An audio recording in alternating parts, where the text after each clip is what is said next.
ചോദ്യപേപ്പർ ചോർച്ചയിൽ MS solution CEO ഷുഹൈബിന്റെ മുൻകൂർ ജാമ്യാപേക്ഷയിൽ ഇന്ന് വിധി പറയും. കോഴിക്കോട് സെഷൻസ് കോടതിയാണ് വിധി പറയുക. വിവരങ്ങളുമായി അഭിനയുണ്ട്. അഭിന, എപ്പോഴാണ് മുൻകൂർ ജാമ്യാപേക്ഷയിൽ വിധി പറയുന്നത്? കൂടുതൽ വിവരങ്ങൾ എങ്ങനെയാണ്? തുടർച്ചയായി 6ാം തവണയാണ് ഷുഹൈബിന്റെ ജാമ്യാപേക്ഷയിൽ വിധി പറയുന്നത് മാറ്റിവെക്കുന്നത്. ഇത് പ്രധാനമായും ഇത്തരത്തിൽ ജാമ്യാപേക്ഷ വിധി പറയാൻ മാറ്റുന്നത് കൃത്യമായ രീതിയിൽ ക്രൈംബ്രാഞ്ചിന് ചോദ്യപേപ്പർ ചോർച്ചയുമായി ബന്ധപ്പെട്ട തെളിവുകൾ കോടതിക്ക് സമർപ്പിക്കാൻ സാധിച്ചില്ല എന്നുള്ളത് കൊണ്ട് തന്നെയാണ് ഇത്തരത്തിൽ വിധി പറയാനായി മാറ്റുന്നത്.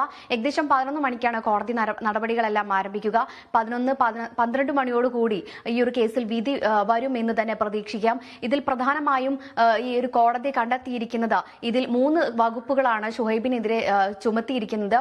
വഞ്ചന, തട്ടിപ്പ്, ഗൂഢാലോചന, സംഘം ചേരൽ തുടങ്ങി 4 കുറ്റങ്ങളാണ് ഷുഹൈബിനെതിരെ ചുമത്തിയിരിക്കുന്നത്. അവസാനമായി ഈ ഷുഹൈബിന് നോട്ടീസ് നൽകിയിട്ടും ഷുഹൈബ് ഹാജരാവാത്തതിനെ തുടർന്നും പിന്നീട് നിലവിൽ ഷുഹൈബ് ഒളിവിൽ പോയ സാഹചര്യത്തിലും ക്രൈംബ്രാഞ്ച് കോടതിയിൽ സമർപ്പിച്ചിരുന്നത് സംഘടിത കുറ്റകൃത്യമായിരുന്നു. ഇതിൽ പ്രധാനമായും പറയുന്നത് ഷുഹൈബ് മാത്രമല്ല ഈ കേസിൽ ഉൾപ്പെട്ടിരിക്കുന്നത്. മറ്റ് ഗവൺമെന്റ് സ്കൂളിലെ അധ്യാപകരടക്കം ഈ ഒരു കേസുമായി ബന്ധപ്പെട്ട് ഉൾപ്പെട്ടിട്ടുണ്ട് എന്നുള്ളത് തന്നെയാണ് കോടതിയുടെയും അതുപോലെ തന്നെ ക്രൈംബ്രാഞ്ചിന്റെയും ഒരു കണ്ടെത്തൽ. ക്രൈംബ്രാഞ്ച് റിപ്പോർട്ട് സമർപ്പിച്ചിരിക്കുന്നതും അത്തരത്തിൽ തന്നെയാണ്. ചോദ്യപേപ്പർ ചോർച്ചയുമായി ബന്ധപ്പെട്ട് ഇതിൽ ഗവൺമെന്റ് സ്കൂളിലെ അധ്യാപകരെ അടക്കം ചോദ്യം ചെയ്യേണ്ടതുണ്ടെന്നും അതുപോലെ തന്നെ ഷുഹൈബ് എന്ന് പറയുന്നത് ചെറിയൊരു കണ്ണി മാത്രമല്ല, ഈ കൂട്ടത്തിലെ വമ്പൻ സ്രാവ് തന്നെയാണ്.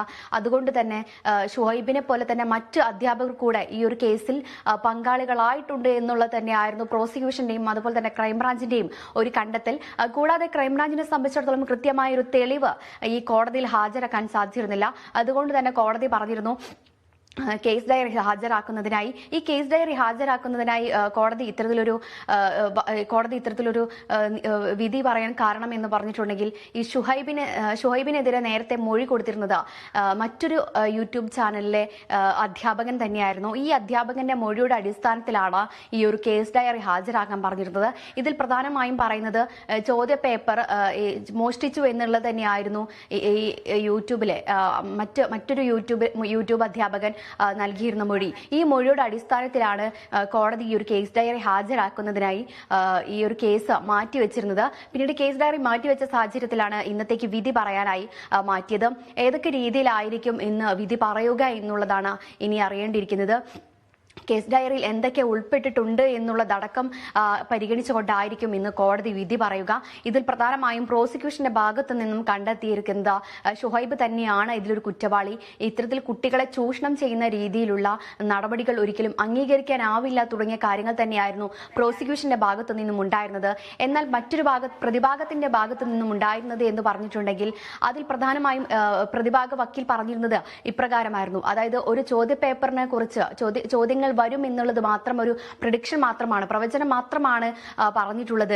അല്ലാതെ ഒരിക്കലും ഇത് തന്നെയാണ് എന്നുള്ളതല്ല ഷുഹൈബ് പറഞ്ഞത്. അതുകൊണ്ട് തന്നെ കസ്റ്റഡിയിലെടുത്ത് ചോദ്യം ചെയ്യേണ്ട ഒരു കാര്യം എന്താണ് എന്നുള്ള രീതിയിൽ നിസ്സാരവൽക്കരിക്കുന്ന രീതിയിലായിരുന്നു പ്രതിഭാഗത്തിന്റെ ഭാഗത്തു നിന്നുണ്ടായിരുന്ന ഒരു വാദം എന്ന് പറഞ്ഞിട്ടുണ്ടെങ്കിൽ ഈ ഒരു വാദം പ്രോസിക്യൂഷൻ അടക്കം മാറ്റുന്ന അല്ലെങ്കിൽ തർക്കിച്ച് ഒഴിവാക്കുന്ന രീതിയിൽ തന്നെയായിരുന്നു ഒരു വാദം കോടതിക്കുള്ളിൽ ഉണ്ടായിരുന്നത് എന്ന് തന്നെയാണ് മനസ്സിലാക്കേണ്ടിയിരിക്കുന്നത്. ഏതായാലും പ്രോസിക്യൂഷൻ ശക്തമായി തന്നെയാണ് ഈ ഒരു കേസിൽ ഉറച്ചു നിൽക്കുന്നത്. എന്നാൽ ക്രൈംബ്രാഞ്ചിനെ സംബന്ധിച്ചിടത്തോളം ക്രൈംബ്രാഞ്ചിന് ഒരു കൃത്യമായൊരു അടിസ്ഥാനമായൊരു കേസിന് അടിസ്ഥാനമായൊരു കാര്യങ്ങൾ ക്രൈംബ്രാഞ്ചിന്റെ ഭാഗത്തു നിന്നുണ്ടെങ്കിൽ പോലും ഇതിൽ ഷുഹൈബിന്റെയും അതുപോലെ തന്നെ മറ്റു 2 അധ്യാപകരുടെയും മൊഴികൾ രേഖപ്പെടുത്തിയതിനു ശേഷം മാത്രമായിരിക്കും മറ്റ് നടപടികൾ ക്രൈംബ്രാഞ്ചിന്റെ ഭാഗത്തു നിന്നുണ്ടാവുകയുള്ളൂ. ക്രൈംബ്രാഞ്ചിന് കൂടുതൽ തെളിവുകൾ ലഭിച്ചിട്ടുണ്ടെങ്കിലും മൊബൈൽ ഫോണും ലാപ്ടോപ്പുകളും മറ്റ് രേഖകളെല്ലാം ക്രൈംബ്രാഞ്ചിന് ലഭിച്ചിട്ടുണ്ടെങ്കിൽ പോലും ഷുഹൈബിന്റെ മൊഴി എടുത്തതിനു ശേഷം മാത്രമായിരിക്കും ക്രൈംബ്രാഞ്ചിന് കൂടുതൽ തെളിവുകൾ പുറത്തുവിടാനാകൂ എന്നുള്ള സ്ഥിതിഗതിയിൽ തന്നെയാണ് ഇപ്പോഴും ക്രൈംബ്രാഞ്ച് ഉള്ളത് എന്നുള്ളതാണ് മനസ്സിലാക്കേണ്ടിയിരിക്കുന്നത്. നിലവിൽ ഷുഹൈബ് വിദേശത്തേക്ക് കടന്നിട്ടില്ല എന്നാണ് മനസ്സിലാക്കാൻ കഴിയുന്നത്.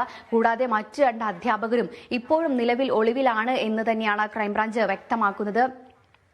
അതുകൂടാതെ തന്നെ നേരത്തെയും ഷുഹൈബിനും അതുപോലെ തന്നെ മറ്റു 2 അധ്യാപകർക്കും ഹാജരാക്കുന്നതിന് വേണ്ടിയിട്ട് മൊഴിയെടുക്കുന്നതിന് വേണ്ടി നോട്ടീസ് നൽകിയിരുന്നു. എന്നാൽ ഇതുവരെയായിട്ടും ഷുഹൈബോ അല്ലെങ്കിൽ മറ്റു 2 അധ്യാപകരോ ഈ കേസിൽ ഹാജരായിട്ടില്ല എന്നുള്ളത് തന്നെയാണ്. ഇനിയും ഇത്തരത്തിൽ ഒരു കേസ് നീണ്ടു പോവുകയാണെങ്കിൽ അല്ലെങ്കിൽ ഈ ഒരു കേസിന്റെ വിധി പറയാൻ മാറ്റുകയാണെങ്കിൽ ഷുഹൈബിന് ജാമ്യം കിട്ടുന്ന തരത്തിലേക്കാണ് പോകുന്നതെങ്കിൽ ഈ വലിയ രീതിയിൽ വിദ്യാർത്ഥി സംഘടനയായ KSU അതുപോലെ തന്നെ മറ്റ് കോൺഗ്രസ് നേതാക്കൾ അടക്കം ഈ ഒരു കേസിൽ വലിയ രീതിയിലൊരു പ്രതിഷേധിക്കാൻ തന്നെയാണ് തീരുമാനിച്ചിരിക്കുന്നത്. നേരത്തെയും KSU വലിയ ആരോപണം തന്നെയാണ് ഷുഹൈബിനും അതുപോലെ തന്നെ ക്രൈംബ്രാഞ്ചിനും വിദ്യാഭ്യാസ വകുപ്പിനും ആഭ്യന്തര വകുപ്പിനടക്കം ഉന്നയിച്ചിരിക്കുന്നത്. ഇതിൽ ഷുഹൈബിനെ അടക്കമുള്ള ആളുകളെ രക്ഷപ്പെടാൻ വേണ്ടി ഒരു വഴിയൊരുക്കുകയാണ് ക്രൈംബ്രാഞ്ച് അടക്കമുള്ള ആളുകൾ ചെയ്യുന്നത് എന്ന് തന്നെയാണ് പറഞ്ഞിരുന്നത്. അതുകൊണ്ട് തന്നെയാണ് ഈ ഒരു കേസ് തെളിഞ്ഞിട്ടും അല്ലെങ്കിൽ ചോദ്യപേപ്പർ ചോർന്നു എന്നുള്ള ആ ഒരു നിലയിലേക്ക് എത്തിയിട്ട് പോലും ഇതിൽ കൃത്യമായ രീതിയിൽ ഷുഹൈബിനെ അറസ്റ്റ് ചെയ്യാനോ അല്ലെങ്കിൽ തെളിവിന്റെ അടിസ്ഥാനത്തിൽ ചോദ്യം ചെയ്യലിന് കൊണ്ടുപോകാനോ ഒന്നും തന്നെ ക്രൈംബ്രാഞ്ച് മുന്നോട്ട് വരാതിരുന്നത് എന്നടക്കമുള്ള കാര്യങ്ങളാണ് KSU ജില്ലാ നേതാവ് KSU ജില്ലാ പ്രസിഡന്റ് VT സൂരജ് അടക്കമുള്ള നേതാക്കൾ പറഞ്ഞിരുന്നത്. കൂടാതെ തന്നെ ഇതിൽ കൊടുവള്ളി കേന്ദ്രീകരിച്ച് പ്രധാനമായും കോഴിക്കോട് ജില്ലയിലെ കൊടുവള്ളി കേന്ദ്രീകരിച്ചാണ് ഈ ചോദ്യപേപ്പർ ചോർന്നത് എന്നുള്ളത് തന്നെയാണ് പറയുന്നത്. അതിൽ CPM നേതാക്കൾ അടക്കം ഈ ഒരു കേസുമായി ബന്ധപ്പെട്ട് ഉൾപ്പെട്ടിട്ടുണ്ട്. അതുകൊണ്ട് തന്നെയാണ് ഈ ഒരു കേസ് തേഞ്ഞു മാഞ്ഞു പോകുന്ന രീതിയിലേക്ക് ഇതിന്റെ എല്ലാ നടപടികളും കൊണ്ടുപോകുന്നത് എന്ന് തന്നെയാണ് ഈ മറ്റ് നേതാക്കളെല്ലാം തന്നെ KSUവിന്റെയും അതുപോലെ തന്നെ കോൺഗ്രസിന്റെയും നേതാക്കൾ അടക്കം ഉന്നയിക്കുന്ന ഒരു പ്രധാന കാര്യം. അതുകൂടാതെ തന്നെ കഴിഞ്ഞ ദിവസങ്ങളിൽ രമേശ് ചെന്നിത്തലയുടെ നേതൃത്വത്തിൽ തന്നെ ജുഡീഷ്യൽ അന്വേഷണം വേണം, ചോദ്യപേപ്പർ ചോർച്ചയുമായി ബന്ധപ്പെട്ട് ജുഡീഷ്യൽ അന്വേഷണം വേണമെന്ന് ആവശ്യം മുൻനിർത്തിക്കൊണ്ട് സത്യാഗ്രഹ സമരം കൂടെ നടത്തുന്ന ഒരു സാഹചര്യമാണ് ഉണ്ടായിരിക്കുന്നത്. ഇത്തരത്തിൽ ഈ ഒരു കേസ് നീണ്ടു പോവുകയാണെങ്കിൽ വലിയ ഒരു പ്രതിഷേധം തന്നെ KSUവിന്റെ ഭാഗത്തു നിന്നും മറ്റ് നേതാക്കൾ പാർട്ടി നേതാക്കളുടെ ഭാഗത്തു നിന്നും വലിയൊരു പ്രതിഷേധത്തിന് തന്നെ സാധ്യതയുണ്ട്. ആതിര. ശരി അഭിന.